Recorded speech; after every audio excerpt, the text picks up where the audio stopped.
It's another beautiful turquoise morning. I'm your host, DeAndre Hamilton. Let's get started. Wake up! It's time for Turquoise Morning. The people, the places, the plans of the Caribbean with DeAndre Hamilton. It's a celebration from Magnetic Media Studios in the Bahamas and the Turks and Caicos Islands. One Caribbean, Turquoise Morning. Beautiful. Turquoise Morning is a celebration of our One Caribbean. We're here at the Baha Mar Resort, and that's because in a few months it will be the site for the Caribbean Development Bank, or the CDB's, annual general meeting. It is being staged in Nassau, Bahamas. We have the highlights of the rollout, including the reveal of a logo that is definitely boasting Bahamian patriotism.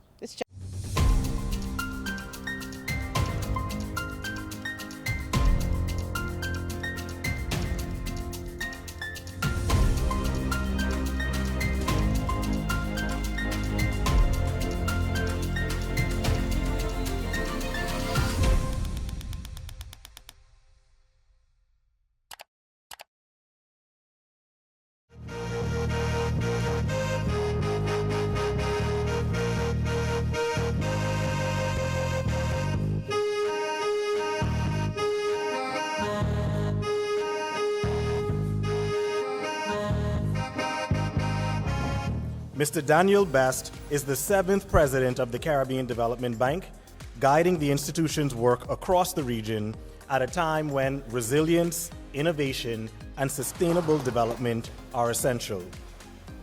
We in the Caribbean have the potential to become a global model for resilience. But potential alone does not determine the future. What matters most are the decisions we make to unlock it. And that is precisely why this moment matters. In just a few weeks, leaders from across our region and beyond will gather here in beautiful Nassau for the 56th annual meeting of the Board of Governors of the Caribbean Development Bank. Under the theme, Forging the Caribbean's Future, Strategic Solutions for Uncertain Times. The Bahamas does not simply host, we lead. Ladies and gentlemen, please welcome Senator the Honorable Michael Brian Halkitis.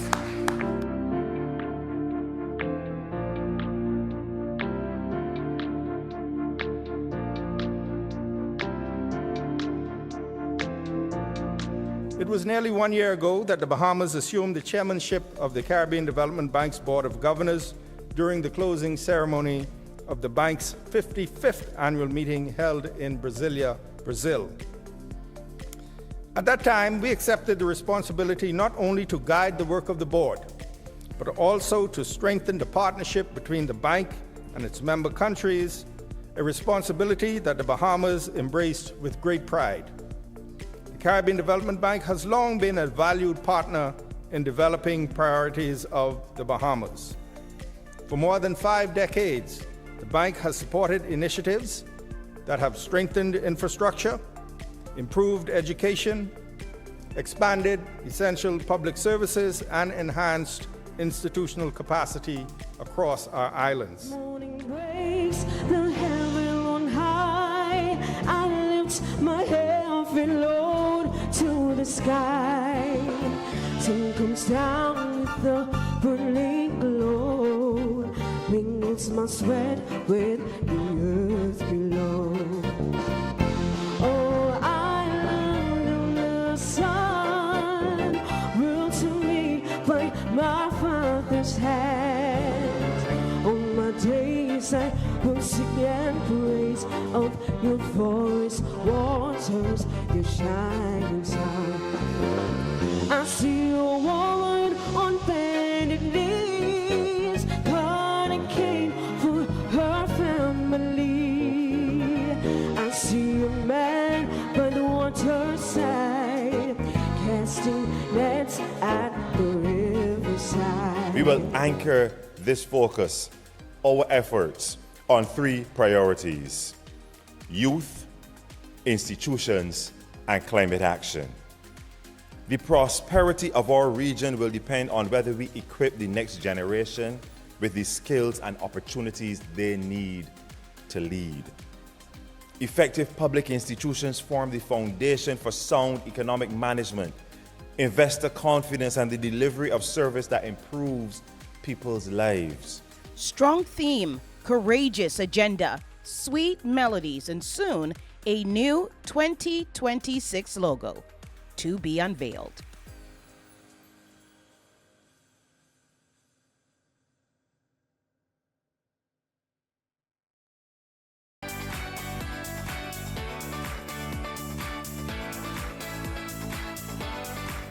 Stick and stay with us here on Turquoise Morning, a celebration of our One Caribbean. Still ahead, our Island Beat, the pulse of the islands.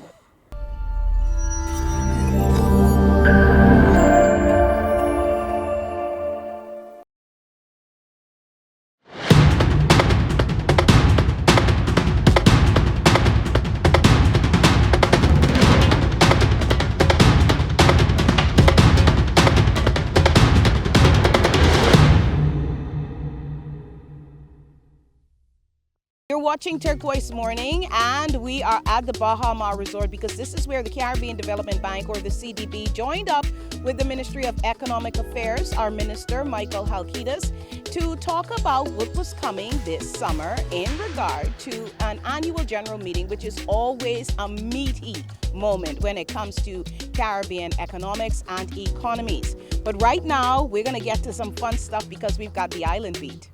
From agriculture to entertainment, from cruise strategy to cultural preservation, this is Island Beat, the pulse of the Caribbean, what's hot and where. First stop, the Bahamas. The Agri Expo 2026 is set for April 10th through 12th at the Gladstone Road Agriculture Center in Nassau, and this one goes beyond a simple showcase. Under the theme Agriculture, Our Heritage, Our Future, the event puts the spotlight on food security, innovation, and local production. Daily activities run from morning to night, featuring hydroponics and livestock workshops, hands-on backyard farming experiences, and marine resource exhibits. There's also a strong cultural component, culinary showcases, a marketplace with more than 100 Bahamian artisans, and nightly entertainment including live concerts and Junkanoo rushouts. It's family-friendly, forward-thinking, and, if taken seriously, could play a real role in reducing the country's dependence on imported food. Now to Roatan.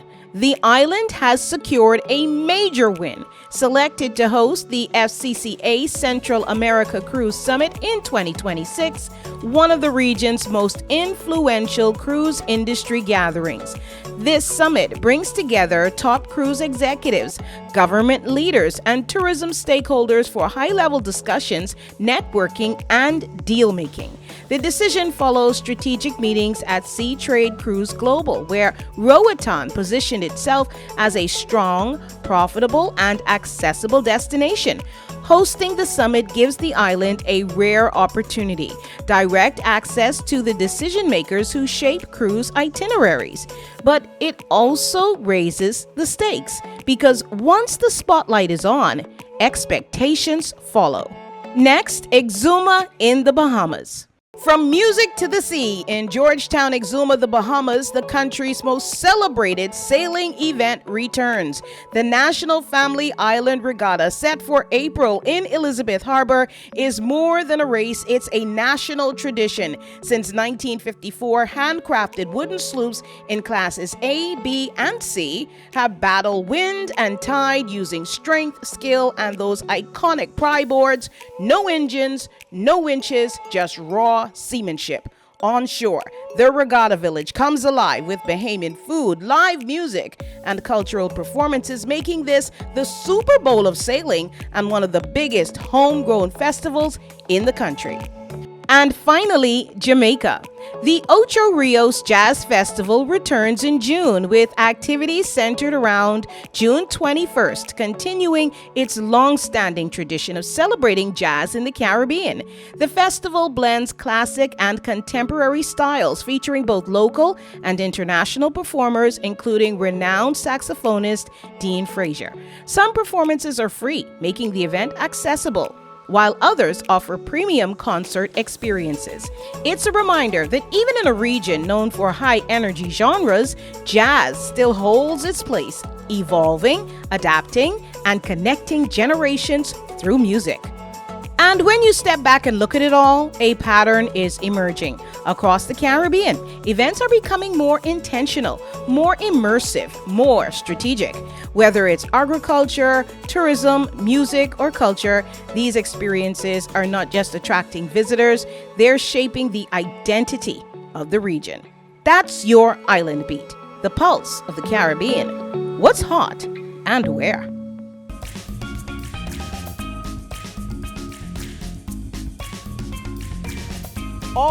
Always, we've got the pulse of the Caribbean. Turquoise Morning is beautiful.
Watching Turquoise Morning, a celebration of our One Caribbean. Here's what's making waves.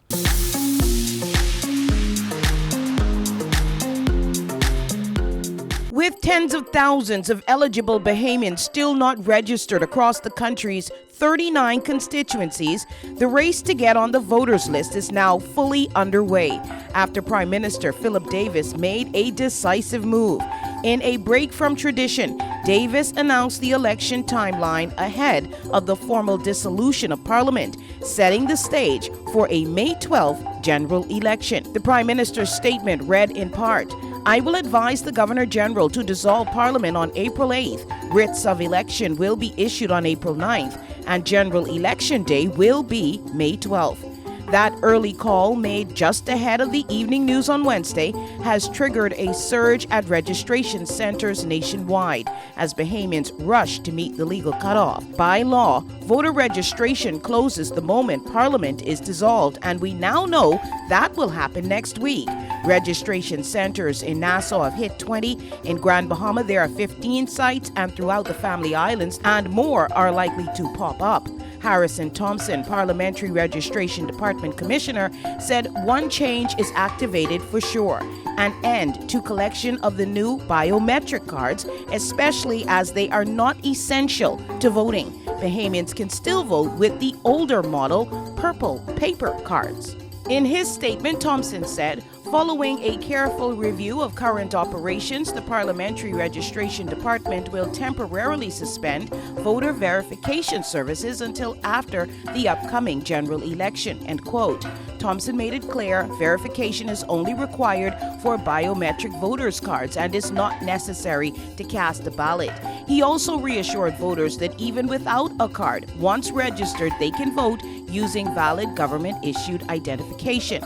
With the deadline now set and the system under strain, the message is unmistakable. This is no longer a waiting game. It is a race against time to be counted in the May 12th general elections. DeAndre Hamilton reporting.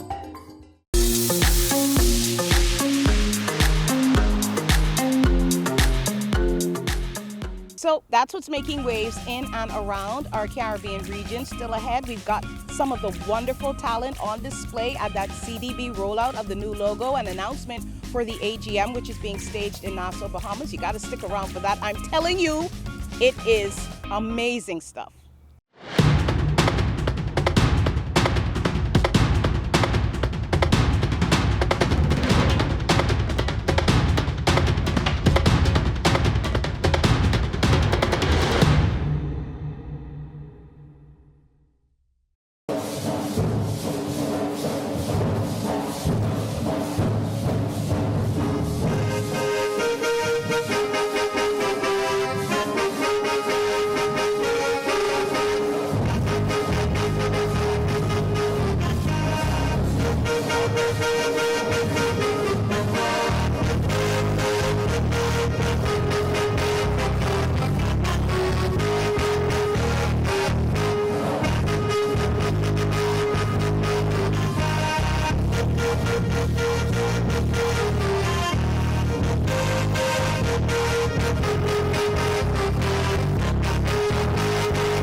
During the Easter holidays, there was a whole lot going on news-wise across the world, and the Caribbean region did not pale by comparison. We had the Carifta Aquatics Championships going on in Martinique, and of course, the Carifta Athletics Championships happening in Grenada. We've got highlights from those games, including some of the fantastic moments where we saw gold and silver, records shattered, and awards given. A hero's welcome for Turks and Caicos' Carifta medalists as pride, patriotism, and pure joy filled the Howard Hamilton International Airport.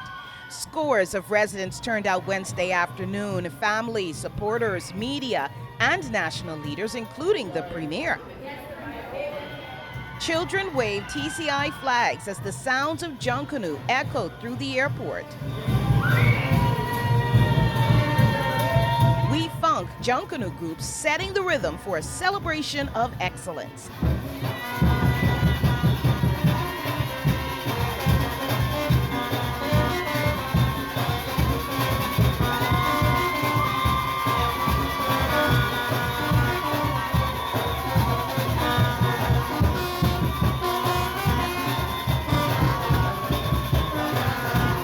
Young athletes, grinning ear to ear, they soaked in the moment after representing the country with pride at the Carifta Athletics Championships held in Grenada.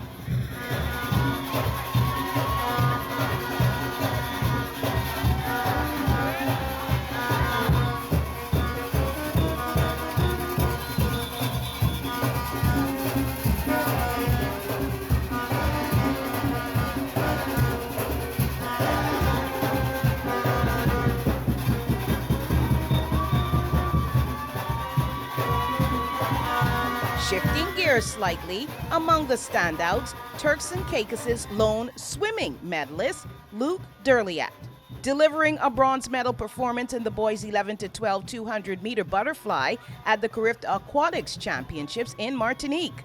Heart, strength, determination, and a moment that made a nation proud. A celebration of youth, talent, and the future of Turks and Caicos sport. DeAndre Hamilton reporting.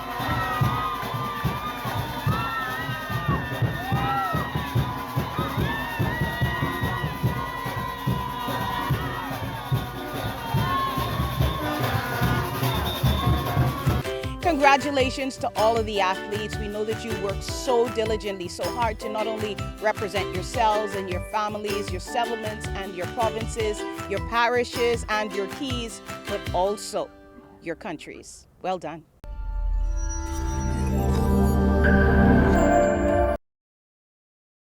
Okay, so we've got even more from the rollout of the AGM and what we can anticipate as the Caribbean Development Bank launched its AGM meeting in the Bahamas. It was the first time I've ever seen them do it this way. It was pretty cool. We heard from each of the key figures, including the Minister for Economic Affairs of the Bahamas and, of course, the President of the Caribbean Development Bank, or CDB. So let's get more of that, including what this logo actually looks like and what it actually means. Beyond the formal discussions, we look forward to welcoming delegates to experience the warmth, culture, and hospitality for which our islands are known. I also wish to express my sincere appreciation to President Daniel Best and the entire Caribbean Development Bank team for their leadership and partnership in preparing for this important event. This logo will travel across this region and beyond. It will represent this moment in history. So, ladies and gentlemen, it is time to reveal the new logo for the Caribbean Development Bank's meeting.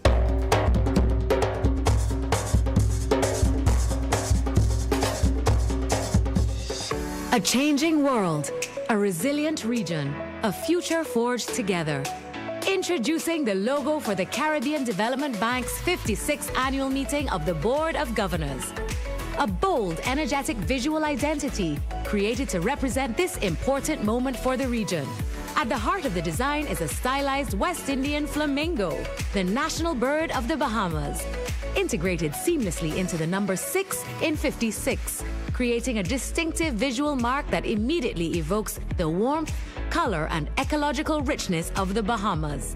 The sweeping contours and bright multi-hued forms represent the diversity and dynamism of the Caribbean region, while the solid modern typography grounds the identity in professionalism and institutional stability. The juxtaposition of deep navy with vibrant tropical tones reflects both the seriousness of the bank's mission and the welcoming spirit of the host country. By pairing a clean layout with an expressive Caribbean motif, this logo captures the essence of regional collaboration, celebration, and forward movement, positioning the 56th annual meeting as a landmark event for partners across the region. Awesome. Okay, even more to show you from that launch, which was, again, very informative. The media had an opportunity to ask some questions. I got one in there, and we're going to show you that next time. We hope that you've enjoyed this edition of Turquoise Morning, a celebration of our One Caribbean, encouraging you to get on out there and live your life to the full. Live it.